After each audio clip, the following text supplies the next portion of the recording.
بہت زبردست آپ نے ایک اوور ویو دیا. کچھ ایسپیکٹ شیخ مایوسی ڈیموٹیویشن کے میں رکھتا ہوں آپ کے سامنے، جو ایگزیکٹ ہمیں کچھ سوال بھی آئے. ایک تو یہ والا ہے جو آپ نے بہت خوبصورتی سے بیان کیا. ایک ہے شیخ کہ ایک بندہ سیٹ ہے، کیریئر میں سیٹ ہے، ہر چیز میں ہے، اچھا اسٹوڈنٹ ہے اور اچھی یونیورسٹی سے پڑھ رہا ہے، لیکن وہ جو پرسنل سنز ہیں، جو گناہ ہیں، وہ کر کر کے یعنی توبہ بھی کی، پھر دوبارہ ہو گیا. تو وہ لوگ یہاں تک کہتے ہیں کہ جی ہمارا نا اب نماز بھی پڑھنے کا دل نہیں کرتا، کیونکہ ان الصلاۃ تنہی عن الفحشاء والمنکر. تو وہ کہتے ہیں کہ اب ہمیں نا نماز پڑھ کے بھی ریگریٹ ہوتا ہے کہ یار ٹھیک ہے پڑھ تو لی، لیکن کون سا چھوٹ جانا ہے اس سے گناہ، اللہ معاف کرے. ایسی سوچ آتی ہے کہ جب میں نے دوبارہ اسی گناہ میں چلے جانا ہے تو پھر اس کا بھی کیا فائدہ. تو یہ تو میرے خیال بہت بڑا وسوسہ ہے کہ ایک وہ اچھی چیز کر ہی رہے ہیں، شیطان اس سے بھی ہٹا رہا ہے. اس پہ میں چاہوں گا ضرور آپ تبصرہ کریں. اس مایوسی. دیکھیں جی، بات یہ ہے کہ دو دشمن ہمارے ساتھ لگے ہوئے ہیں. ایک دشمن ہے جو اندر ہے انسان کے، صحیح، وہ ہے انسان کا نفس. ان النفس لامارۃ بالسوء. بالکل. جو نفس ہے وہ ہمیشہ آدمی کو گناہ کی طرف لے کے جاتا ہے، برائی کی طرف لے کے جاتا ہے. صحیح. الا ما رحم ربی، سوائے اس نفس کے جس کے اوپر اللہ کی رحمت ہو جائے. اچھا، باقی تو لے کے جاتے ہیں. دوسرا دشمن ہے شیطان، اور شیطان اس قدر خطرناک دشمن ہے نظر بھی نہیں آتا، اور وہاں داخل ہو جاتا جہاں ہوا داخل ہو جاتی. اور نبی کریم صلی اللہ علیہ وسلم نے فرمایا ان الشیطان یجری من الانسان مجری الدم. جس طرح خون انسان کے اندر گردش کرتا ہے، اس طرح شیطان انسان کے اندر گردش کرتا ہے.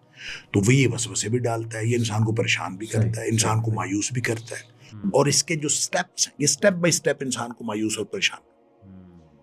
قرآن کہتا ہے وَلَا تَتَّبِعُوا خُطُوَاتِ الشَّيْطَانِ، شیطان کے قدموں کی پیروی نہ کرو. یہ نہیں فرمایا وَلَا تَتَّبِعُوا الشَّيْطَانِ، شیطان کی پیروی نہ کرو. یہ قدم با قدم آپ کو مایوسی کی طرف، اندھیرے کی طرف، برائی کی طرف لے کے جاتا ہے. ایک دم اگر کہے کہ یہ فلاں برائی کرو، کوئی شخص اس کی بات ماننے کے لیے تیار نہ ہو. اس کو سٹیپ بائی سٹیپ لے کے جاتا ہے. جو پہلا سٹیپ بتاتا ہے تو انسان اس کو جائز سمجھ رہا ہوتا ہے، یا کم از کم اس کو بہت ہی چھوٹا گناہ سمجھ رہا ہوتا ہے کہ اس میں کرنے سے کوئی حرج نہیں. تو سٹارٹ اسی سے ہوتا ہے کہ کوئی حرج نہیں. اور جب ہمارا نوجوان اس میں پڑتا ہے کہ کوئی حرج نہیں، تو پھر اگلا سٹیپ اس میں بھی کوئی حرج نہیں، پھر اس کا اگلا سٹیپ پھر اس میں بھی کوئی حرج نہیں. یہ برائی کی طرف پھسلن ہے، برائی کی طرف اترائی ہے، اس کی طرف پھسلن ہے.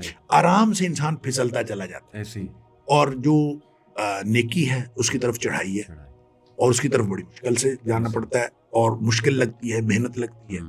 اور نبی اکرم صلی اللہ علیہ وسلم نے فرمایا کہ جو جنت ہے اس کے گرد جو باڑ کی گئی ہے، وہ جو نفس کو کام ناپسند ہوتے ہیں، مکروہات نفس، یعنی حجبت الجنت بالمکارہ وحجبت النار بالشہوات.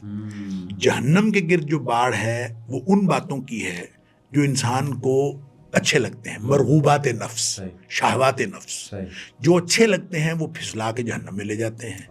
جو محنت کر کے جو اچھے نہیں لگتے، کتنا مشکل ہے آپ فجر کے وقت سردیاں ہوں اور فجر کے وقت نماز کے لیے اٹھنا ہو، ٹھنڈے پانی سے وضو کرنا ہو، سردی میں باہر نکلنا ہو، مشکل لگتا ہے.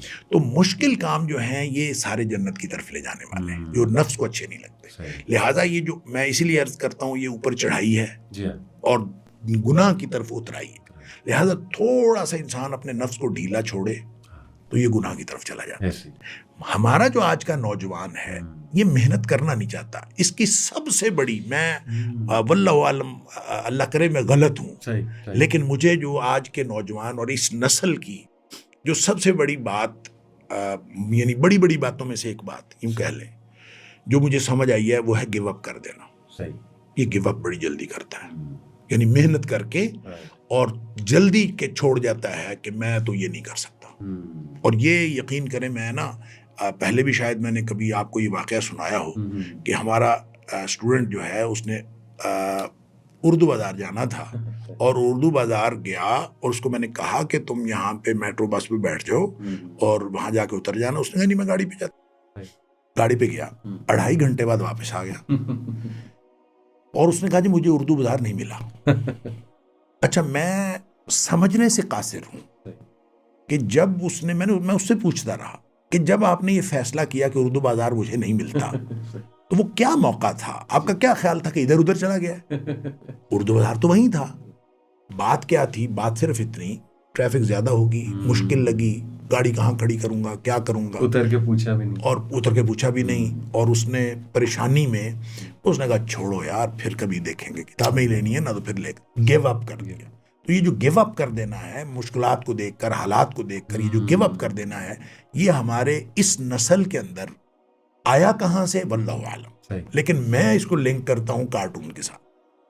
جو کارٹون نسل ہے نا, یہ ان کو گیو اپ کر دینا, کارٹون سے ان کی مینٹیلٹی ڈیولپ ہوئی ہے. اور کارٹون کے اندر آپ دیکھتے ہیں کہ ایک پورا سین جاتے جاتے ایک دم ختم ہوتا ہے, اور پھر وہ جو مر چکا ہوتا ہے وہ دوبارہ زندہ ہو جاتا ہے, اور جو ختم ہو جاتا ہے وہ پھر ٹھیک ہو جاتا ہے. یعنی ایک ایسی نسل تیار ہوئی ہے جس کو پتہ ہے, ذہن سازی ہوئی ہے کہ جو ہی آپ گیو اپ کریں گے تو ونس اگین سٹارٹ ہو جائے گا, تو نو پرابلم. تو وہ زندگی کو بھی اسی طرح لیتے ہیں جیسے کارٹون چل رہا ہے, اور یہ گیو اپ کر دیں گے دین واٹ, ہم پھر سے شروع کر لیں گے. یہ میرا خیال ہے, واللہ عالم, ہو سکتا ہے میں نے تو عرض کیا کہ شاید میری بات غلط ہو, بلکہ اللہ کرے میں غلط ہوں. نہیں بالکل صحیح. اور مجھے یہ لگتا ہے کہ اس کے پیچھے کارٹون ہے, اور کارٹون نسل ہے, گیمز ہیں, ہر چیز ہے, ہر چیز کے اندر آپ اس کو ریسٹارٹ کر لیتے ہیں, اور ایک دفعہ آپ اس کو آپ ختم کر کے, فیل ہو کے, ناکام ہو کے آپ اس کو دوبارہ کر لیتے ہیں. لہٰذا مینٹیلٹی ایسی ڈیولپ ہو گئی ہے کہ کوئی بات نہیں, کسی موقع پر اگر نہیں ہوتا تو گیو اپ کر دے, دوبارہ کر لیں گے. ڈیورسز بھی اسی لیے, ساری چیز دوبارہ سٹارٹ. زندگی جو ہے وہ کوئی اہمیت رکھتی ہی نہیں ہے, ہر چیز دوبارہ ہو جائے گی, بیوی بھی دوبارہ مل جائے گی, نئی شادی کر لیں گے, کوئی بات نہیں, پھر معاملہ ہو جائے. یہ جو ایک نئی نسل کے اندر یہ چیز ہے, اس نے پھر یہ کیفیت, یہ ذہنیت بنائی ہے کہ اب وہ گناہ تو چھوڑنا نہیں ہے, وہ تو مجھ سے چھوڑا جانا نہیں ہے. گیو اپ ہے نا, اس میں بھی مشکل کی طرف نہیں جانا. گناہ چھوڑنا مشکل ہے, جس کا انسان ایڈکٹ ہو جاتا ہے, تو ایڈکشن کو چھوڑنا تو بڑا مشکل ہے. لہذا وہ تو چھوڑنا نہیں ہے, لہذا نماز بھی پڑھ کے کیا کرنا ہے. لہذا مشکل جو ہے, اس مشکل میں اس نے یہ فیصلہ کر لیا کہ یہ نہیں کرنا. اور اب چاہے کوئی کسی بھی فیلڈ میں کوئی کام کر رہا ہے, واللہ عالم, مجھے یوں لگتا ہے کہ یہ ایک اجتماعی سائیکی ڈیولپ ہوئی ہے, اور یہ مختلف طرح کے حالات اور مختلف طرح کے جو براٹ اپ ہیں, اور براٹ اپ میں ہم دیکھتے ہیں کہ چاہے کوئی نیک بچہ ہے اور چاہے کوئی برے ماحول میں پیدا ہوا ہے, اور جو جہاں بھی براٹ اپ اس کا ہوا ہے, کارٹون تو ایک ایسی چیز ہے جس کو ہم بے ضرر سمجھتے رہے ہیں, اور بے ضرر سمجھ کے مائیں جو ہیں بچوں کو کارٹون لگا کے دے دیتی تھی. اب تھوڑا تھوڑا شعور ڈیولپ ہو رہا ہے کہ اب بہت سارے والدین اپنے بچوں کو سکرین سے دور رکھنے کی کوشش کرتے ہیں, اور میں سمجھتا ہوں یہ بڑی اچھی اویئرنیس ہے. اگر یہ لوگوں میں شعور آ گیا ہے تو بچوں کو جتنا زیادہ سکرین سے دور رکھیں گے, امید ہے انشاءاللہ کہ اس کے پازیٹیو اثرات بچوں کے اوپر ہوں گے, اور جب یہ نوجوان بنیں گے تو ان کے اندر وہ والے پرابلمز نہیں ہوں گے جو ہم اس وقت اپنے نوجوانوں کے اندر دیکھ رہے ہیں. بالکل ٹھیک شیخ, بہت اہم آپ نے بات کی, گناہ چھوڑنا نہیں چاہتے. اصل میں شیخ میں نے بھی کچھ کورسز کرائے اس پہ, ایڈکشنز پہ اور گناہوں کے اوپر,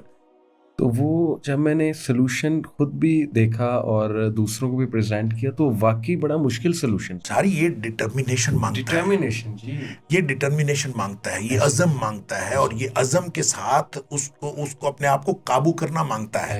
اور وہ جو قابو کرنا ہے, چاہے ایک قدم اٹھانا ہو, اوپر کی طرف اپنے ایک قدم ہی اٹھانا ہو, تو بڑا زور لگتا ہے. وہ زور لگانے کے لیے یہ نسل تیار نہیں ہے, یا نسل نہ کہیں یا ہمارا نوجوان کہیں, یہ تیار نہیں ہے وہ زور لگانے کے لیے. پھر لہٰذا یہ کہتا مجھ سے نہیں ہوتا.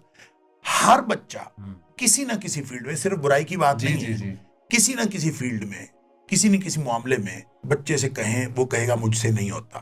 یہ بڑی کامن چیز ہے ہر شخص میں. اور وہ کسی معاشرتی معاملے میں کہہ دے گا مجھ سے نہیں ہوتا. بچی جو ہے وہ شوہر کے ساتھ لڑ کے بیٹھی ہوئی ہے, اس کو کہیں, وہ کہتی میں نے مجھ سے نہیں جایا جاتا, مجھ سے نہیں رہا جاتا. What does it mean? نہیں رہا جاتا. یعنی پہلے جو بچیاں جاتی تھیں سسرال, تم کو کہا جاتا تھا بھی جیسا بھی ہے, اب یہ تمہارا شوہر ہے تو فرشتہ تو کہیں سے ہونا نہیں. لہٰذا پہلے یہ تھنکنگ ہوتی تھی کہ جیسا بھی ہے ہم نے گزارا کرنا ہے. شوہر کے پاس بھی وہ یہ سمجھتا تھا کہ اب یہ بیوی ہے میری, اس میں. اور نبی پاک صلی اللہ علیہ وسلم کا فرمان بھی یہی ہے کہ آپ کو اگر 99 خرابیاں نظر آتی ہیں تو کوئی ایک تو خوبی ہوگی اس میں, تو اس خوبی کو سامنے رکھیں. تو اس سے پہلے تھنکنگ, اگر پازیٹیو تھنکنگ ہو تو آدمی یہ سوچتا ہے, وگرنہ پھر اگر 99 خامیوں پر آپ نگاہ رکھیں گے تو نتیجہ وہی نکلے گا کہ میں تو اس کے ساتھ نہیں, مجھ سے نہیں ہوتا. ایسے یہ جو مجھ سے نہیں ہوتا, مجھ سے رہا نہیں جاتا, بالکل مجھ سے سسرال نہیں رہا جاتا. وہ کہے گا میرا اس کے ساتھ گزارا نہیں ہوتا. بس جب یہ کہیں گے نا مجھ سے نہیں ہوتا تو پھر کچھ نہیں ہوتا. یہ ہے وہ یعنی یوں کہہ لیجئے کہ عزم اور یقین کی کمی, بلکہ عزم اور یقین کا فقدان جو نوجوان کو مایوس اور نا امید کر رہا ہے. وگرنہ جن نوجوانوں کو اللہ تعالیٰ نے یہ عزم اور یقین دیا ہے وہ مایوس نہیں ہے. اور جب ہم بات کرتے ہیں نوجوانوں کی تو یہ اوور آل ایک بات ہے, اور ایکسیپشنز آر آلویز دیئر. بہت سارے نوجوان بہت اچھے, بہت نائس اور بہت محنتی اور اپنے آپ کو بڑا ٹھیک راستے پہ لے جانے والے, لیکن یہ ہم ان کی بات کر رہے ہیں جن کے سوالوں کے بارے میں آپ نے بات کی. اس کا مطلب یہ بہرحال نہیں ہے کہ ہم سارے نوجوانوں کو یا ساری نسل کو اس طرح کہہ رہے ہیں. بالکل ٹھیک.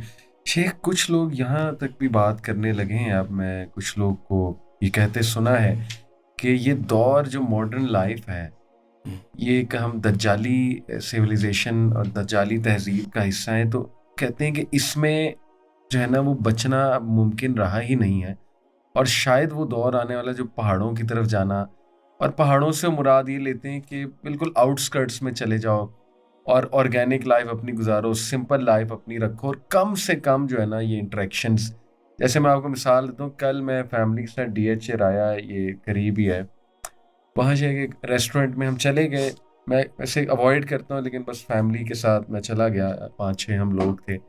شیخ وہاں ہر دوسری گاڑی لینڈ کروزر گزر رہی ہے, اور وہ آڈی, اور پھر وہ فارچونر. تو یقین کریں کہ میں افیکٹ ہوا. میں رات کو آیا, میں نے میزان بینک کی ویب سائٹ کھولی ہے, میں نے دیکھا آج کل لیز پہ کون سی گاڑی اچھی مل سکتی ہے اسلامک لیز پہ. یقین کریں میں رات یہ ریسرچ کرتا رہا, اس کے بعد یہ ہے ماحول کا فرق. مجھے ایک دم احساس ہوا میں کیا کر رہا ہوں. اللہ نے 2 گاڑیاں دی ہیں, اچھی چل رہی ہیں الحمدللہ, ٹھیک ہیں. آپ کو معلوم ہے کہ نبی اکرم صلی اللہ علیہ وسلم نے اس کا کیا علاج بتایا؟ جی آپ نے فرمایا کہ دنیا کے معاملے میں اپنے سے نیچے والے کو دیکھو, سبحان اللہ, پھر شکر گزاری کے جذبات پیدا ہوں گے. اور دین کے معاملے میں ہمیشہ اپنے سے اوپر والے کو دیکھو. اس سے جو ہے آپ میں یہ احساس کمتری پیدا ہوگا کہ یار میں تو دین کے معاملے میں بہت پیچھے ہوں, مجھے اور زیادہ کرنا چاہیے, اور جو قوت عمل کو تحریک ملے گی. لہٰذا اتنا شاندار نفسیاتی فارمولہ ہے کہ آپ کو فوراً دیکھیں. شیخ سعدی کے بارے میں کہا جاتا ہے کہ ان کے پاؤں میں جوتا نہیں تھا, تو دل میں شک, دل میں شکوہ آیا اللہ سے. پاؤں جلے نا جب تپتی ریت پہ, تو دل میں شکوہ آیا کہ یا اللہ جوتا ہی نہیں دیا, تو جوتا ہی تو دے دیتا, میں ننگے پاؤں جا رہا ہوں.